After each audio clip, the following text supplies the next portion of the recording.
Labas, Kotryna. Labas, Reda. Mes čia klausom rimtų kalbų, pranešimų. Pakalbėkime ir mes prie kavos puodelio.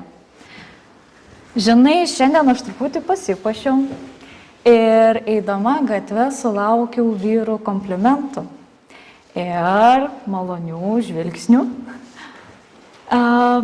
Žinai, manęs jie neerzina. Visai faina būt pastebėtai.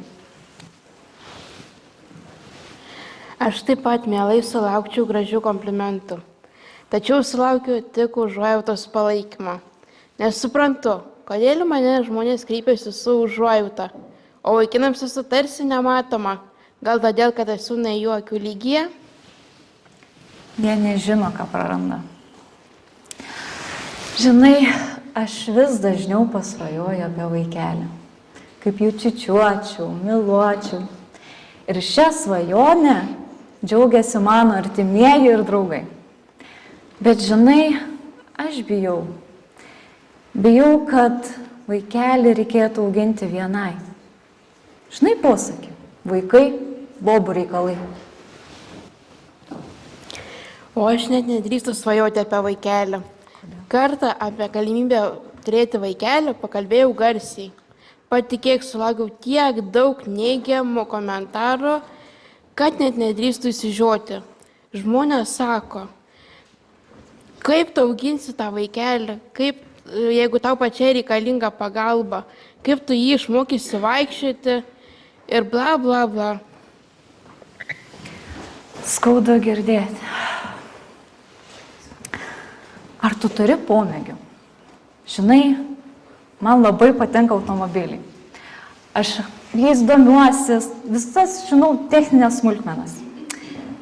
Bet kartą, kai nuvažiavau į autoservisą ir pasakiau meistrui, kas man automobilyje ne taip, ką reikėtų sutvarkyti, tai jis mane tokiu žvilgsniu pasižiūrėjo ir sarkastiškai paklausė, iš kur žinai, kad būtent ši detalė sugedus. Aš sakau, aš išmanau, kaip ir kas. Jis man atvežė variklis, nebobų reikalas. O į mane visi žiūri kaip į visišką neišmanėlį. Jau ir pratau neišsakyti savo nuomonės, patylėti, nes tas žudantis žvilgsnis ir tie neigiami komentarai labai žudo.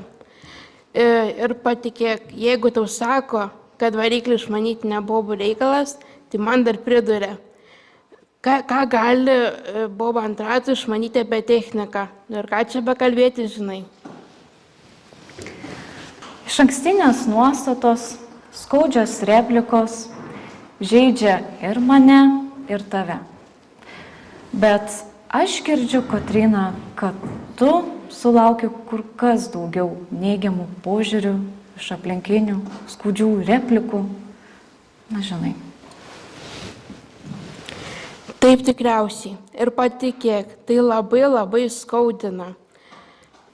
Nesuprantu, ko reikia, kad visuomenė taptų mielesnė. Aš žinau, ko reikia, kad visuomenė taptų mielesnė. Ops, per drąsiai pasakiau. Iš tikrųjų ir aš nežinau, ko reikia, kad visuomenė taptų mielesnė. Bet aš turiu idėją ir kviečiu visus prisijungti prie šios idėjos. Kad visuomenė taptų tolerantiškesnė, reikia daugiau tokių konferencijų, daugiau diskusijų, kad ir būtinai įtraukiant kuo įvairesnes visuomenės grupės, kad situacija keistusi, kad merginos ir moteris nepatirtų smurto, visuomeniai reikia mokytis. Ačiū Kotrynai ir ačiū Redai už drąsą kalbėti, įgarsinti mūsų visų mintis ir abejones. Ypatingas ačiū Kotrynai už atvirumą.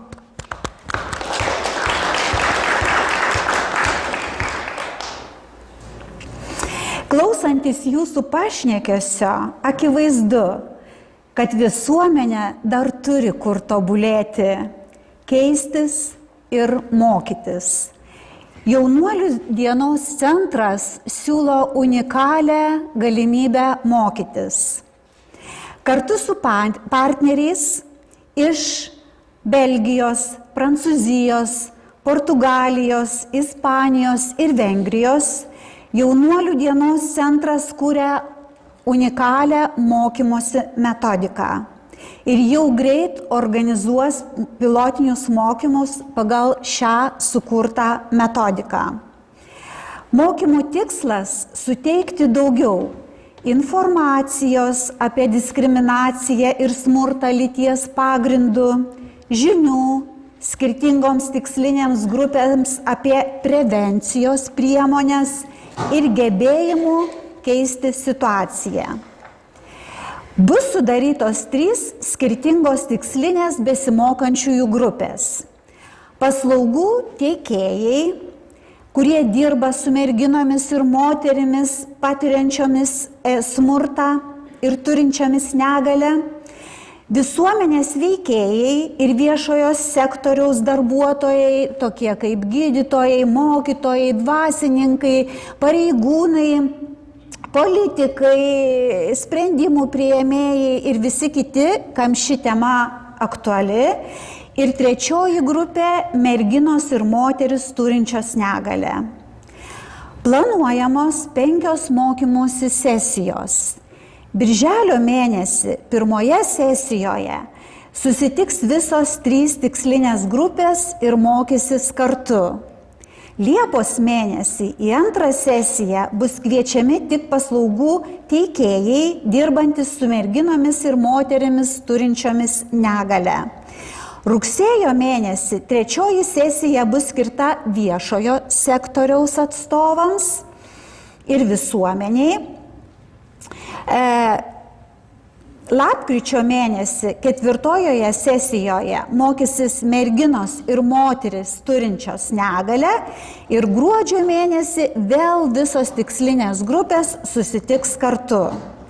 Mokymai bus organizuojami Jaunuolių dienos centre, miesto centre, patogioje vietoje, labai kviečiame.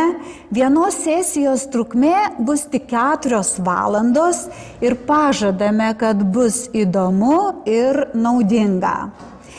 Norite registruotis į mokymus čia ir dabar?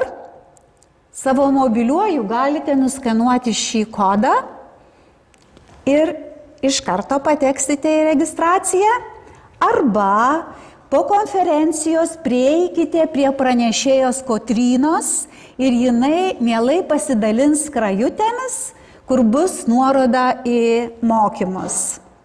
Kvietimas į mokymus bus patalpintas ir Jaunuolių dienos centro svetainėje. Visi dalyvaujantis gaus tarptautinį mokymąsi patvirtinančius pažymėjimus ir žinoma bus pavaišinti unikalia ir labai skania solidarumo kava. Ačiū, Lina.